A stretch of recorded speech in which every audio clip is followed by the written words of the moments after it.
लोकसभा में वक्फ बिल पर चर्चा के दौरान गृह मंत्री अमित शाह का हस्तक्षेप। बोले बहुत सारे सदस्यों के मन में भ्रांतियां हैं, कुछ लोगों ने वक्फ बिल को लेकर अफवाह फैलाई। अमित शाह का विपक्ष पर अटैक। बोले ये लोग देश को तोड़ना चाहते हैं, इसलिए मुसलमानों को डरा रहे। 4 साल में मुसलमान इस बिल के फायदे समझ जाएंगे।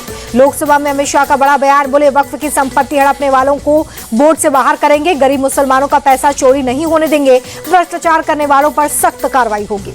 अमित शाह का कांग्रेस पर निशाना। बोले 2013 में संशोधन कर लुटियंस दिल्ली की 123 संपत्तियां वक्फ बोर्ड को दे दी गई। अगर तब संशोधन नहीं होता तो आज ये बिल नहीं आता। अमित शाह का बड़ा बयान। बोले कि हम कांग्रेस की तरह तुष्टीकरण की नहीं, संतुष्टीकरण की राजनीति करते हैं। ये बिल वोट बैंक के लिए नहीं, जन कल्याण के लिए। मुसलमानों को अमित शाह की गारंटी।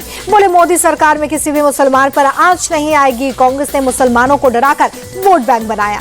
कांग्रेस सांसद इमरान मसूद बोले कि वक्फ का मतलब ना समझने वाले भी वक्फ पर बोल रहे हैं। इस बिल से मुसलमानों को कानूनी मामलों में उलझनों को सुलझाते हुए देखा जाएगा। इमरान मसूद ने बोला कि वक्फ को मुसलमान ही समझता है और मुसलमान ही जानता है, फिर वक्फ बोर्ड में गैर मुस्लिमों को बहुमत क्यों? वक्फ संशोधन बिल पर जेडीयू सरकार के साथ लोकसभा में चर्चा के दौरान ललन सिंह बोले कि ये बिल मुस्लिम विरोधी नहीं, बल्कि इससे मुसलमानों का हित होगा। ललन सिंह का विपक्ष पर अटैक। बोले कि बिल का विरोध वही कर रहा है जिसका इस पर कब्जा रहा है। वोट के लिए देश को बांटना चाहता है विपक्ष। पूर्व केंद्रीय मंत्री अनुराग ठाकुर बोले कि वक्फ बिल से अन्याय पर प्रहार। हिंदुस्तान में मुगलों का कानून नहीं, सिर्फ बाबा साहब का संविधान चलेगा। वक्फ बिल के विरोध में उतरा शिवसेना उद्धव गुट। लोकसभा में सांसद अरविंद सावंत बोले वक्फ बिल के जरिए न्याय देने की मंशा नहीं, सरकार की कथनी और करनी में अंतर है।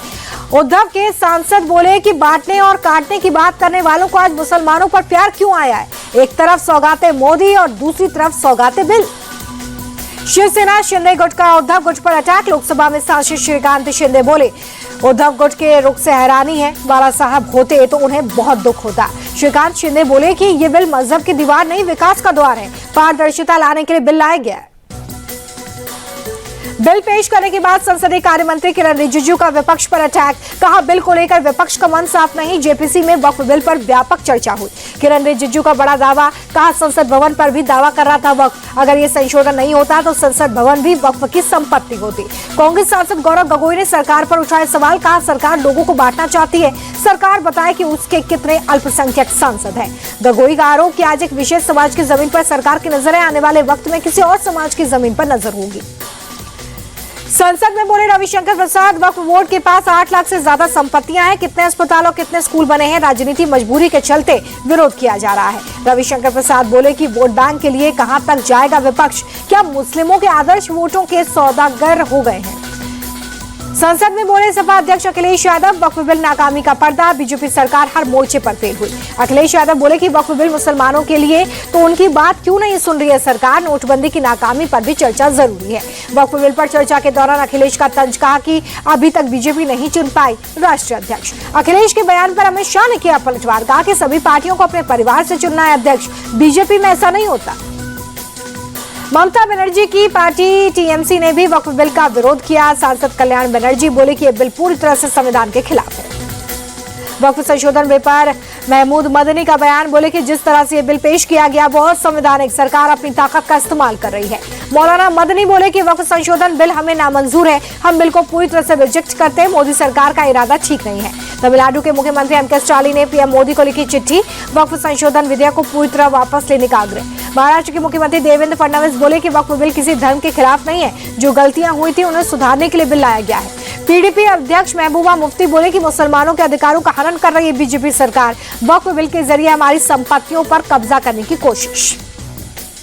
पश्चिम बंगाल की मुख्यमंत्री ममता बनर्जी का मोदी सरकार पर अटैक। कहा केंद्र सरकार ने गरीबों के लिए सभी काम बंद किए, सिर्फ फूट डालने और दंगा कराने की राजनीति हो रही है। हरियाणा में 3 साल बाद महंगी हुई बिजली। 20 से 40 पैसे प्रति यूनिट बढ़ाए गए दाम। 81 लाख उपभोक्ताओं की जेब पर सीधा असर। हरियाणा में बिजली दरों में बढ़ोतरी को लेकर कांग्रेस ने बीजेपी सरकार को घेरा। रणदीप सुरजेवाला बोले कि लोगों की जेब से पैसा लूटना चाहती है नायब सिंह सैनी सरकार। दिल्ली के मंत्री कपिल मिश्रा पर एफआईआर के आदेश के बाद आम आदमी पार्टी हुई हमलावर। विधानसभा में विधायकों और कार्यकर्ताओं ने किया प्रदर्शन में शामिल पूर्व मुख्यमंत्री आतिशी बोली कि जिन लोगों पर एफआईआर दर्ज हुई सब तिहाड़ में है। कपिल मिश्रा को भी तुरंत गिरफ्तार कर दिल्ली पुलिस को कार्रवाई करनी चाहिए। दिल्ली में बड़े फार्मेसी पंजीकरण घोटाले का पर्दाफाश। दिल्ली एंटी करप्शन ब्रांच ने केजरीवाल सरकार के समय हुए घोटाले के 47 आरोपियों को पकड़ा। घोटाले में कई दलाल, कॉलेज कर्मचारी, प्रिंटिंग शॉप के मालिक शामिल हैं। फर्जी दस्तावेजों के आधार पर हजारों फार्मासिस्टों को अवैध पंजीकरण के तहत रजिस्ट्रेशन करवाया गया। दिल्ली एनसीआर में प्रदूषण की लगातार मार जारी है। खराब एयर क्वालिटी के चलते ग्रैब स्टेज 1 की पाबंदियां लागू कर दी गई हैं।